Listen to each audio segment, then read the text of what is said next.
नमस्कार जी, मैं मंजू। आज जो सितंबर की 8 तारीख है और आज भी देखिए मेरा गार्डन फूलों से भरा पड़ा है। खूब सारा ये खिल रहा है, ये देख रहे हैं आप।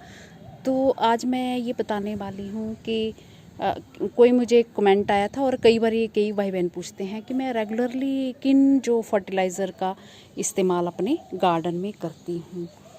तो ये तो आप जानते ही हैं कि मैं ऑर्गेनिक चीज़ों का ही इस्तेमाल करती हूँ। बाज़ार से मैंने आज तक कोई भी केमिकल फर्टिलाइज़र ख़रीद के नहीं इस्तेमाल किया है। और जो ख़रीदा है वो गोबर की खाद जैसे वो बहुत ही सस्ते में और हर जगह वो मिल जाती है और बहुत ही कमाल की होती है।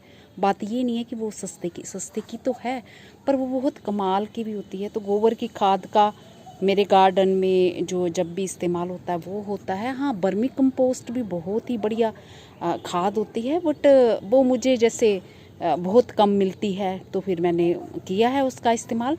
पर जब जितनी मुझे मिली है कम मिली है तो इसलिए उसका कम इस्तेमाल मेरे गार्डन में हुआ है। तो गोबर की खाद का जब मैं कोई जैसे प्लांट्स की मुझे लगता है कि कोई हो चुके हैं एनुअल वाले, जहाँ उनकी मिट्टी वो ठीक नहीं है, थोड़ी हार्ड थी, खाद की ज़रूरत है, तो फिर मैं गोबर की खाद मिलाती हूँ। तो मेरे गार्डन में जो सूखे प्लांट्स होते हैं, पत्ते होते हैं, सूखे जड़ें चाहे उनकी होती हैं, तो मैं सबका इस्तेमाल जो अपने गार्डन में करती हूँ खाद के रूप में। मैंने वो टाइम टाइम पे वीडियोस बनाए हुए हैं, दिखाए हुए हैं। तो रेगुलरली जैसे क्या मैं इस्तेमाल करती हूँ, तो इस तरह का कोई शेड्यूल मैंने सेट नहीं कर रखा हुआ कि इतने दिन के बाद मुझे ये खाद देनी है, या इतने दिन के बाद मुझे ये खाद देनी है। तो मैं जो आप ऑर्गेनिक चीज़ें ऐसी होती हैं, आप इन्हें हर रोज़ अपने प्लांट्स में तो तब भी आपके प्लांट्स वो ख़राब नहीं होते हैं। तो मैं उसमें जो जैसे घर में दाल और चावल का पानी तो हर रोज़ ही निकलता है, तो वो भी मैं अपने प्लांट्स में डालना पसंद करती हूँ। धो के वॉश करके उनमें आप पानी एक्स्ट्रा जो दूसरा मिलाते हो ना, साफ़ पानी, वो भी मिलाने की ज़रूरत नहीं है, ऐसे भी आप दे सकते हैं। तो कभी भी आपके प्लांट्स ख़राब नहीं होते। तो जब ढेरों प्लांट्स लगे हों तो सबको जो खाद पानी पूरा वो नहीं भी हो पाता है, तो कभी आप किसी में डाल दीजिए, कभी आप किसी में डाल दीजिए। तो ये सब्जियों का जो धुला पानी होता है ये भी हर रोज़ ही निकलता है। तो फिर दूसरी बात ये, इसके अलावा मैं और क्या करती हूँ, और फिर हमारे किचन में जो किचन वेस्ट होता है, जिसके हमें सब्जियों के छिलके, फ्रूट के छिलके हुए हमारे, वो सब हमारे जो निकलते हैं, तो उसको भी हम अपने गार्डन में इस्तेमाल मैं करना पसंद करती हूँ। मैं जो कंपोस्ट तैयार करती हूँ तो उस पर भी मेरे वीडियोज़ हैं, मैं किस तरह से तैयार करती हूँ, तो वो आप देख सकते हैं। तो उसका भी मेरे गार्डन में खूब इस्तेमाल होता है। तो जैसे कंपोस्ट वगैरह नीचे किचन वेस्ट का सब्जियों के, फ्रूट के छिलके डाल लिए, और ऊपर मैं फिर वो डालना पसंद करती हूँ मिट्टी भर के, या फिर मैं कुछ लगा देती हूँ। तो फिर वो लंबे टाइम के बाद उसे निकालते हैं, साल साल भी हो जाता है। ऊपर मेरे कुछ कुछ बनता रहता है, खिलता रहता है, प्लांट्स लगते रहते हैं। और जैसे गमले आते हैं अपनी सुविधा के अनुसार फिर मैं उसे अपने गार्डन में इस्तेमाल करती हूँ। कुछ और भी मिट्टी मिल जाए तो और भी मिला देती हूँ, और उसमें तो पहले से कुछ मिट्टी मिली होती तो उसी में भी ग्रो करना पसंद करती हूँ। तो ये सब चीज़ें। और क्या फर्टिलाइज़र, लिक्विड फर्टिलाइज़र तो आपको ऑर्गेनिक हर रोज़ ही अपने गार्डन में मिल सकते हैं। तो उनमें आप क्या करते हो लिक्विड फर्टिलाइज़र में? लिक्विड फर्टिलाइज़र का जैसे आप चुकंदर ले लो, चुकंदर में बहुत कुछ पाया जाता है। तो आजकल चुकंदर खूब, आजकल क्या साल भर ही आते ही रहते हैं वैसे। तो आप वो उनको जो चुकंदर को क्रश करके रख लीजिए, जहाँ उनके छिलके उनको क्रश करके मिक्सी में जैसे पीस लीजिए, और कुछ पानी मिला के रात भर रखिए आप। तो फिर वो क्या होता है कि रात भर रखने से वो उनका अच्छे से असर जो निकल के पानी में रहता है, वो अपने प्लांट्स में दीजिए।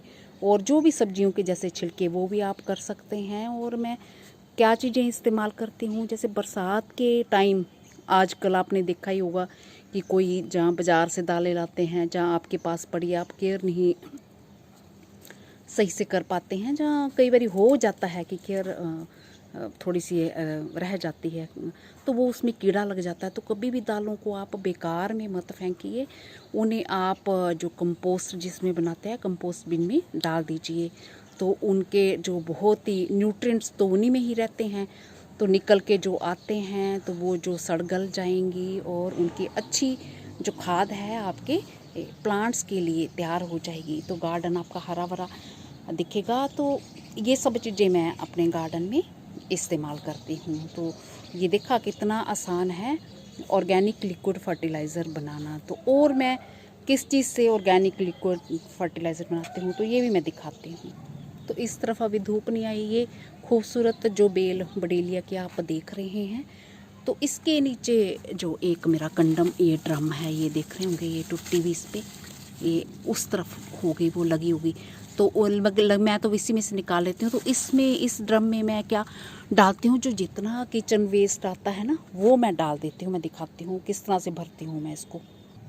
तो ये डिब्बा जो है रोज़ के रोज़ जो इस्तेमाल सुबह जो बना सब इसमें है। वो फ्रूट के छिलके भी है, सब्जियों के छिलके, प्याज के छिलके, वो ये भर लिया। इसको भरने के बाद फिर मैं इसमें उल्टा देती हूँ ड्रम को। ये उठा के ड्रम का ढक्कन खोल के, तो जितने भी वो उसमें से पानी निचुड़ के आएगा, पानी जो उसका निचुड़ के आएगा, तो वो हमारे इसके फूल देखो कितने प्यारे लगते हैं, लंबे टाइम तक बने रहते हैं।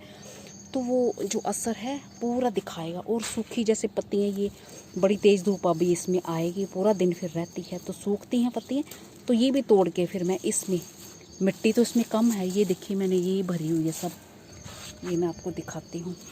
ये सब मैंने भरा हुआ है कूड़ा कचरा ये। तो ये इतना हार्डी प्लांट है, इसको कोई फ़र्क नहीं पड़ता, ये मल्चिंग भी हो जाती है। और ये सब भी मैं इसका इस्तेमाल करती हूँ। तो इसके अलावा और क्या खाद का इस्तेमाल मेरे गार्डन में होता है, तो जैसे हम बाज़ार में बॉर्नवीटा वगैरह मंगवाते हैं या कोई चीज़, तो मेरे हस्बैंड की आदत है वो कम नहीं लाएंगे, हमेशा ज़्यादा ही ले आएंगे। तो कई बार इस्तेमाल होता भी नहीं है और डेट जो ओवर डेट हो जाती है। ये देखिए कितना हेल्दी प्लांट है, और अडेनियम के ये कितने अच्छे अच्छे ये फ्लावर्स आ रहे हैं। तो उसकी ओवर डेट होती है, तो मैं फिर कभी भी उसको फेंकती नहीं हूँ। तो मैं किस तरह से उसका इस्तेमाल करती हूँ, तो इस तरह की मैंने 2 बकेट जो है, ये 9 लीटर की 9 लिखा हुआ है यहाँ तक। तो इतनी तो भरती नहीं, तो कुछ खाली छोड़ते हैं, तो 8 लीटर भर जाता है। तो ये बॉर्नवीटा का जैसे इसकी डेट हो गई है, तो इसको पानी से मैं भर देती हूँ। और भर के फिर कई बार वो जम भी जाता है, हमारे काम नहीं आता है, तो फंगस भी उसमें आ जाती है, तो फंगस नहीं डालनी है। और वो पानी जो आप उसका डाल सकते हो अपने पौधों में, तो बहुत ही अच्छा और बढ़िया रहता है। तो ये 8 लीटर पानी भरा, और ये देखिए ये जो फंगस आई हुई है, तो ये कोई प्रॉब्लम नहीं है, बड़े दिनों से ऐसे ही है। फिर इसमें नया ताज़ा पानी भर देती हूँ। तो ये अभी घना है, तो कुछ ये डाला और कुछ पानी डाला, मिक्स किया 8 लीटर, और अपने प्लांट्स में दे दिए। तो और मैं लिक्विड फर्टिलाइज़र क्या क्या कैसे बनाती हूँ, तो जैसे मैंने आपको बताया ना कि हमारे किचन में रोज़ ही फलों के और सब्जियों के छिलके निकलते हैं। तो उन्हें मैं जैसे कुछ पानी डाल के, कुछ जैसे पानी डाल लिया, किसी भी पोट में पानी डाल लिया, और पानी डालने के बाद उनमें भर के रख देती हूँ। तो अभी जैसे बरसात का टाइम था, तो बरसात में जो है बरसात का पानी भी बहुत बढ़िया रहता है, वो भी अगर आप जोड़ लो उसमें भी डाल लो तो बहुत बढ़िया है। नहीं तो आप दूसरे जो नॉर्मल पानी होता है जो भी आप इस्तेमाल करते हो, तो अगर सप्लाई वाला, गवर्नमेंट सप्लाई वाला पानी हो तो वो बढ़िया रहता है। तो जैसे अपनी जैसे बोरिंग का पानी होता है, तो उनमें सॉल्ट वगैरह ज़्यादा होते हैं, तो इस चीज़ का वो ध्यान रखना है। तो मैं किस तरह से ये भरती हूँ वो भी मैं आपको दिखाती हूँ। तो ये देखिए, तो फिर इतने ढेरों फूल आते हैं, गार्डन जो आपका हमेशा ही फूलों से भरा रहता है। तो ये देख पा रहे हैं, ये इस तरह से। तो ये एक पॉट देख रहे होंगे, ये ऑनलाइन मैंने मंगवाया था। इसमें ये देखिए ये सब सब्जियों के छिलके, और इसमें शुरू में मैंने पानी भी नहीं डाला था, तो बरसात का कुछ पड़ गया होगा, तो ये पूरे सड़ गल गए हैं। इनमें चाहे कीड़े हो जाएं कोई प्रॉब्लम नहीं, वो सब मर जाते हैं अपने आप ही, और तेज़ धूप में। तो इसका लिक्विड कुछ निकाल के, सॉलिड वाला नहीं, सॉलिड वाला फिर आप उसमें डालें, वो जैसे खाद वगैरह बनाते हैं ना उसमें इस्तेमाल कर सकते हैं, जहाँ फिर गमले की जो मिट्टी बनाते हैं उसमें इस्तेमाल। और सूखे पत्ते निकाल के जो उसके आप मल्चिंग अपने सारे प्लांट्स में जितने भी हैं कर सकते हैं। हाँ, बस ये देख लीजिए जो सकुलेंट होते हैं ना, पानी से भरे हुए होते हैं, उनकी स्टेम के पास नहीं करें, क्योंकि जब वो सड़ते गलते हैं तो फिर कई बार वो फंगस आ जाती है उनमें। तो थोड़ा दूरी बना के रखें, थोड़ा दूरी से रखें। तो यही सब चीज़ें मैं इस्तेमाल करती हूँ।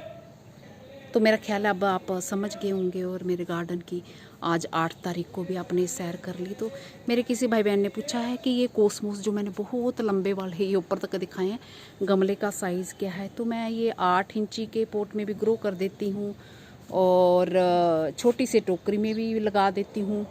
तो डिपेंड करता है। तो ये चल पड़ते हैं आराम से। तो 10 इंची के पोट में भी आप ग्रो कर सकते हैं। तो ये देखिए कोसमोस में कितने फूल आ रहे हैं। और किस में लगा है, इसमें छोटी सी टोकरी में लगा है। मैंने ये पौधा लगा रखा है, इसमें खूब सारे ये मेरे खिले, और बीच में मैंने एक पौधा ये लगा दिया था। अब जो मोस रोज़ की लाइफ हो गई है तो इसके साथ साथ अब ये खिलना स्टार्ट हो गए हैं, तो ऐसे भी मैं लगा देती हूँ।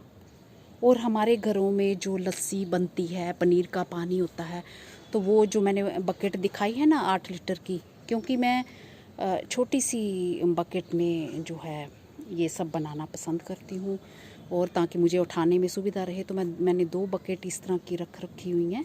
और उन्हीं में ही मैं, जैसे पनीर का पानी हुआ, 1 मग पनीर का पानी मिला दिया और वो 8 लीटर पानी मिलाया, तो वो सब प्लांट्स में अपने दे दिया। और उसी तरह से लस्सी जो हमारे किचन में होती है, तो लस्सी को भी हम ऐसे ही करते हैं कि लस्सी का भी 1 मग मिलाया और बाकी अपने प्लांट्स में दे दिया। तो वो लस्सी से भी जो है बहुत सारे न्यूट्रिएंट्स मिलते हैं। और पनीर जो फाड़ते हैं, तो पनीर में मैं कभी कभी उससे भी फाड़ना पसंद करती हूँ, नींबू से, ज़्यादातर नींबू से ही फाड़ती हूँ। और बहुत बार मैं उससे सिरके से भी फाड़ना पसंद करती हूँ। तो इनडायरेक्टली फिर हमारे प्लांट्स में जो लस्सी के थ्रू, लस्सी जब हम लिक्विड फर्टिलाइज़र के रूप में डालते हैं, तो उनमें फिर वो भी मिल जाता है, सिरका भी उन्हें मिल जाता है। और ये जो मैंने अभी टोकरी निकाल के रखी पीछे से, उनमें सिरका भी मिल जाता है और नींबू का रस भी मिल जाता है। तो कभी कभी आप कुछ एक ड्रॉप्स जहाँ सिरके का कोई एक आधा ढक्कन पानी जब देते हैं तो वो मिला सकते हैं, उससे मिट्टी हेल्दी रहती है। और कीड़े मकोड़ों का भी काफ़ी जो है वो कंट्रोल रहता है। तो ऐसे बताने को तो मुझे बहुत कुछ है, फिर वीडियो लंबा हो जाएगा, कुछ एक और भी शेयर करती हूँ। जैसे ये पानी के पौधे होते हैं, तो सीवीड जो हमारा बाज़ार में बिकता है वो क्या होता है, वो पानी के पौधों से ही निकाले उनके पत्ते, उन्हीं से खाद बनाई होती है। तो इनमें बहुत सारे न्यूट्रिएंट्स होते हैं। तो इन पत्तों को आप, जो पुराने पत्ते हो जाते हैं, उन्हें इकट्ठा करें, उनका पाउडर भी बना सकते हैं, या फिर अपने प्लांट्स में, मिट्टी में, जो पौधों में मल्चिंग कर सकते हैं, मिट्टी में मिक्स कर सकते हैं। तो वो सीवीड हमारा घर पे ही तैयार हो जाता है, बाज़ार से ख़रीदने के बजाय घर पे ही हम उसको बना लेते हैं। तो अब आप समझे, मेरे गार्डन में कुछ भी ऐसे बाज़ार का जो महंगे फर्टिलाइज़र कुछ भी नहीं आते हैं, ये घर में ही अपने आप ही जो मिल जाते हैं हमें, वही उन्हीं का इस्तेमाल होता है। अब यही प्लांट मेरा ले लीजिए, तो छोटे से पोट में फूल देखिए, ग्लैरियन ही एक तो इसमें छोड़ती हैं, इतने ढेरों फूल जो आए हुए हैं। तो ज़रा सी मिट्टी में, ये चावल वाले बैग में, इसको भी कितना फोल्ड किया हुआ बाहर को मैंने, और इसकी बल्कि धूप से अब हालत भी ख़राब हो गई है, छूने से ही पता चल रहा। तो इसको मैंने अभी चेंज करना है, जब मेरे पास अभी होगा। जब भी मैं लेती हूँ तो मैं नए नए पौधे तैयार कर लेती हूँ और फिर इसको चेंज करने की। तो चलो फूल दे रहा है, तो ये देखिए, ये सब चीज़ें मेरे गार्डन में इस्तेमाल होती। तो फूल तो देखिए कमाल के, इतने प्यारे खूबसूरत लग रहे हैं ये फाउंटेन ग्रास के। तो यही सब है मेरे गार्डन में, यही सब इस्तेमाल होता है, इन्हीं चीज़ों का मैं करती हूँ। और चलिए अब वीडियो नहीं तो लंबा हो जाएगा, अब रखती हूँ। मेरा ख्याल है वीडियो पसंद आया होगा आपको। जिन मेरे बहन भाइयों ने ये पूछा था, तो उनको फिर ये मेरा वीडियो देखना पड़ेगा, तो उससे ये आप जानकारी पा सकते हैं। और जो सरसों खली होती है उसका भी मैं इस्तेमाल करती हूँ, कई बारी करती हूँ, ख़ास करके बहुत सारे पौधों में नहीं करती हूँ। जैसे उसमें क्राइसेंथेमम में करती हूँ, भिगो के उसको 2-3 दिन भिगो दो पानी को, फिर बाल्टी में 7-8 लीटर पानी डाल के 1 मग डाल दो, तो वो करती हूँ। गोबर की खाद या वर्मी कंपोस्ट जो भी हो, उनको 2 दिन भिगो के, वो भी लिक्विड फर्टिलाइज़र के तौर पे आप अपने गार्डन में दे सकते हो। तो वो सब कमाल की चीज़ें होती हैं। धीरे धीरे असर करती हैं पर बहुत ही कमाल का इनका असर होता है। नमस्ते जी, शुक्रिया।